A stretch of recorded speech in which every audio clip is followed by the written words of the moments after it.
जदयू प्रवक्ता नीरज कुमार ने एक साथ प्रशांत किशोर, पप्पू यादव और तेजस्वी यादव पर प्रहार किया है। नीरज कुमार ने कहा है कि इन तीनों नेताओं में बीपीएससी पर आपस में प्रतिस्पर्धा है। बताया जाता है कि प्रशांत किशोर ने आमरण अनशन जारी रखा है। पटना में प्रोटेस्ट के लिए कोई स्थान आवंटित नहीं किया जाता है।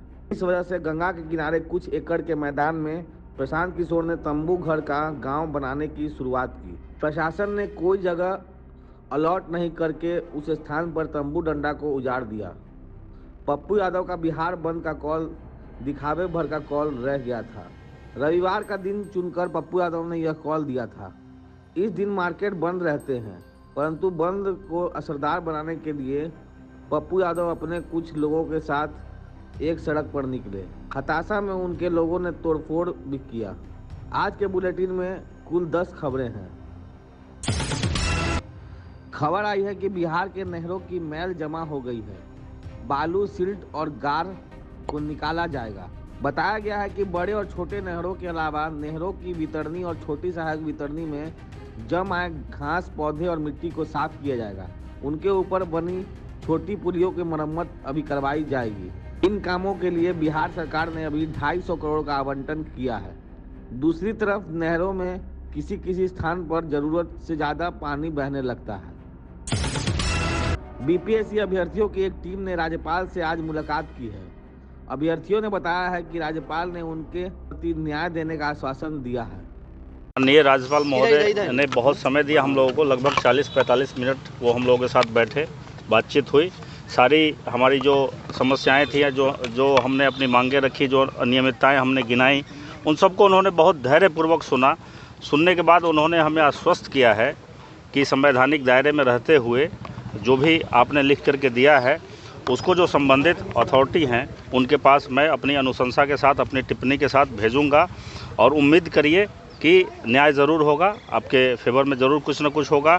दूसरी बात उन्होंने जी कही कि प्रशांत किशोर सर जो लगभग 12 दिनों से अनशन पर बैठे हुए हैं, उनकी चिंता माननीय राज्यपाल महोदय जी को बहुत है कि कोई वाइटल ऑर्गन फेल्योर ना हो जाए। तो राज्यपाल महोदय ने हम लोगों से रिक्वेस्ट किया है कि आप छात्र उनके पास जाइए, प्रशांत किशोर जी के पास जाइए और उनसे निवेदन करिए कि वो अपना अनशन खत्म कर दें, क्योंकि स्वास्थ्य से बड़ा कुछ भी नहीं है। नीतीश कुमार ने पाला बदलकर और बीजेपी से अलग होकर सरकार चलाने के अनुमानों पर जब विराम लगा दिया, तब प्रेस के बीच में अभी कोई हिट होने वाली कहानी का अभाव है। बिना पर्याप्त वजह के यह सब कहानी दौड़ रही थी और सभी नेता इसमें भाग ले रहे थे। धुआं उठ रहा था तो इसके पीछे आग है, ऐसी शंका हर लोगों के मन में हो रही थी। अब हम लोग का सब साथ, अब कौन क्या बोलते रहता है उससे कोई लेना देना। मकर संक्रांति 14 जनवरी को है, लेकिन 13 जनवरी से ही दही चूड़ा के भोज की खबरें आ रही हैं। उप मुख्यमंत्री विजय सिन्हा ने महाकुंभ के शुरुआत के दिन 13 जनवरी को ही अपने यहाँ निमंत्रण दिया। इस भोज में भाग लेने मुख्यमंत्री नीतीश कुमार भी आए थे। राज्यपाल के पास पशुपति पारस ने भी दही चूड़ा के भोज का निमंत्रण दिया है, परंतु यह भोज एक अर्थ में विवाद को आमंत्रित करता है, क्योंकि पशुपति पारस ने चिराग पासवान को भोज में शामिल होने लायक नहीं बताया। आज सोमवार को आतिशी अपने घोषित कार्यक्रम के बावजूद नामांकन का पर्चा भरने के लिए नहीं पहुंच सकी। दिल्ली की मुख्यमंत्री और आम आदमी पार्टी की नेता आतिशी आज कालकाजी विधानसभा सीट से नामांकन भरने वाली थी। उसके पहले उन्होंने दिल्ली में रोड शो किया और इसके बाद केजरीवाल के साथ मुख्य चुनाव आयुक्त से मिलने भी गई। नॉमिनेशन भरने का अंतिम समय 3 बजे का था। अब मंगलवार को नामांकन का पर्चा दाखिल करने वाली हैं। उड़ीसा की भाजपा सरकार ने भी अब आपातकाल में जेल गए लोगों के लिए पेंशन का ऐलान किया है। सभी लोगों को 20,000 प्रति माह पेंशन दिया जाएगा। जम्मू कश्मीर के मुख्यमंत्री उमर अब्दुल्ला ने शांतिपूर्वक प्रदेश का चुनाव संपन्न करने के लिए चुनाव आयोग को धन्यवाद दिया है। इस तरह वे कांग्रेस के इस आरोप से बाहर निकल गए हैं जिसमें ईवीएम पर उंगली उठाई जा रही है।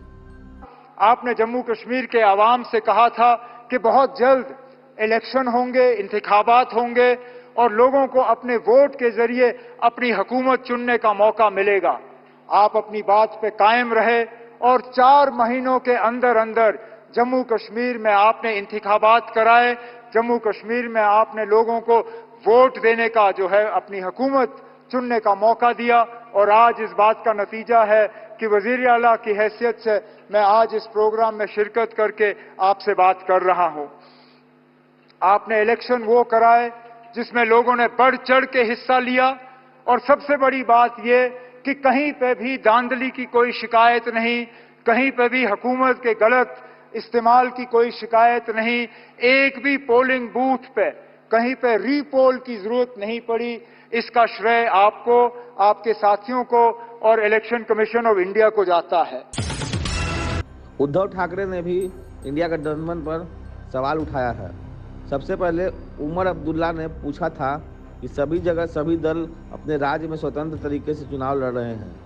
उन्होंने सलाह दी कि इंडिया गठबंधन यदि नहीं चल रहा है तो इसे समेट देना चाहिए। जीतन राम मांझी ने भी कुंभ के आयोजन पर राजनीति नहीं करने का सुझाव दिया है। देखिए, जीतन राम मांझी ने यह सुझाव दिया है कि सभी दलों के नेताओं को कुंभ समागम में शामिल होना चाहिए। उन्होंने इसके आर्थिक पहलू पर भी ध्यान दिलाया है।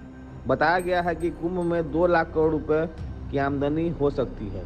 बात हुई है, लेकिन ऑपोजिशन अब कुंभ पे भी सवाल उठा रहे हैं। देखिए, अपोजिशन को तो कोई मामला है नहीं, तो कुछ न कुछ तो करते ही रहेंगे ना।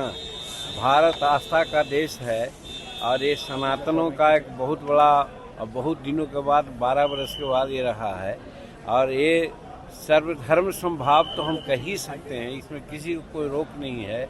सभी जाति धर्म के लोग आते हैं, सब प्रकार के लोग आते हैं, तो ऐसे जगह में तो उनको भी डीप लगाना चाहिए, नहाना चाहिए, ताकि कुछ भी गड़बड़ किए हो तो सब धुल जाएगा। तो वैसी परिस्थिति में इसमें राजनीति नहीं करना चाहिए। सबको आकर के वहाँ पर इस कुंभ में, और इसका आर्थिक भी है, जैसा कल हम सुन रहे थे कि 2 लाख करोड़ से ज़्यादा का इसमें आर्थिक लेन देन होगा। तो ये भारत के लिए और उत्तर प्रदेश के लिए बड़ी चीज़ है, इसलिए इसको नकारना और राजनीति करना उचित नहीं है। देखते रहिए विमर्श न्यूज़ के वीडियो को। आज के बुलेटिन पर आप अपनी राय जरूर दीजिए।